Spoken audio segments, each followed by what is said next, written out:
Hello बच्चों, good morning. आज हम कक्षा चौथी का पाठ 7 पढ़ेंगे, जिसका नाम है दान का हिसाब। दान का अर्थ होता है देना और हिसाब का अर्थ होता है गिनती या गणना करना। इस पाठ को सुकुमार राय जी ने लिखा है। तो हम बच्चों इस पाठ की कहानी को पढ़ेंगे। आपको हमारे साथ पढ़ना है।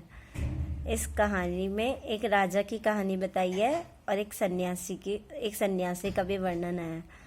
वो राजा बहुत ही कंजूस रहता है और सन्यासी के माध्यम से राजा को बताया गया कि किस तरीके से उसे अपनी गलती का एहसास होता है और वो दान के महत्व को समझता है। तो अब हम कहानी पढ़ेंगे। आपको हमारे साथ उंगली रखते जाना है और कहानी को समझना है। एक था राजा जी लगदग कपड़े पहनकर यूं तो हजारों रुपए खर्च किया करते थे, पर दान के वक्त उनकी मुट्ठी बंद हो जाती थी। यहाँ पे लगदग कपड़े आया। लगदग कपड़े का अर्थ है चमकीले कपड़े, भड़काऊ रंग के कपड़े, गहरे। और आभूषण है ना, बहुत अधिक गहने वगैरह लादे रहते थे। जब भी वो कपड़े पहनते थे तो अपने वस्त्र आभूषण में हजारों रुपए खर्च करते थे, पर जब भी कोई उनसे दान या मदद मांगने आता था तो उनकी मुट्ठी बंद हो जाती थी। मुट्ठी बंद होने का अर्थ है कि वो हमेशा दान देने में, किसी की सहायता करने में कंजूसी करते थे।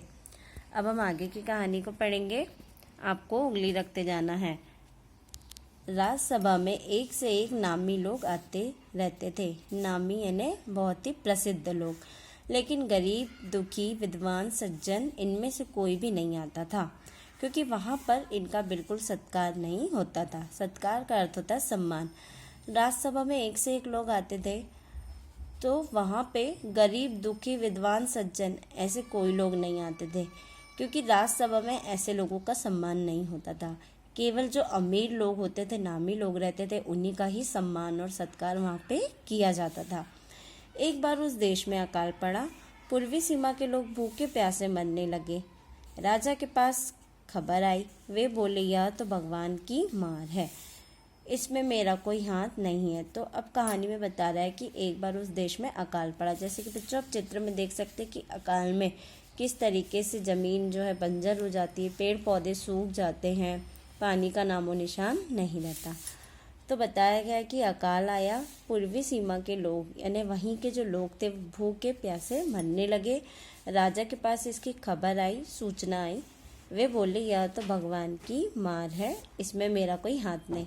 राजा ने पहले ही इनडायरेक्टली वे में मना कर दिया कि ये तो भगवान की लीला है, इसमें मेरा कोई हाथ नहीं है। लोगों ने कहा, महाराज राज भंडार से हमारी सहायता करने की कृपा करें, जिससे हम लोग दूसरे देशों से अनाज खरीदकर अपनी जान बचा सके। अब वहाँ की प्रजा आई, लोग आए और उन्होंने महाराज से प्रार्थना की कि राज भंडार में तो किसी चीज़ की कमी नहीं रहती, वहाँ धन रहता है, तो क्यों ना आप उस धन से हमारी मदद करें, जिससे कि हम लोग दूसरे देशों से अनाज खरीद कर कम से कम अपनी जान बचा सके। राजा ने कहा, आज तुम लोग अकाल से पीड़ित हो, कल पता चलेगा कहीं भूकंप आया है, परसों सुनूंगा कहीं के लोग बड़े गरीब है, 2 वक्त की रोटी नहीं जुटती। तो जो राजा है उसने सीधे तौर पे मदद करने से इनकार कर दिया और बहाने बनाने लगा कि आज तुम कह रहे हो अकाल आया है, फिर वो कहते कि कभी तुम बोलोगे भूकंप आया है, फिर तुम कहोगे कि कहीं के लोग बड़े गरीब है। तो इस प्रकार वो कोई ना कोई बहाने मारते जाता है और वहाँ के प्रजा की सहायता नहीं करता है। इस तरह सभी की सहायता करते करते जब राज भंडार खत्म हो जाएगा, तब खुद मैं ही दिवालिया हो जाऊंगा। दिवालिया होना यानी कंगाल हो जाना। तो राजा कहता है कि यदि मैं तुम लोगों की इस तरीके से मदद करूंगा और तुम लोगों की रोजी रोटी जुटाने के लिए यदि मैं अपने कोषागार से धन दूंगा, तो एक दिन मेरा ही खुद का दिवालिया निकल जाएगा, मैं खुद कंगाल हो जाऊंगा। यह सुनकर सभी निराश होकर लौट गए। राजा की ये बातें सुनकर वहां से लोग निराश होकर, दुखी होकर अपने अपने घर वापस चले गए।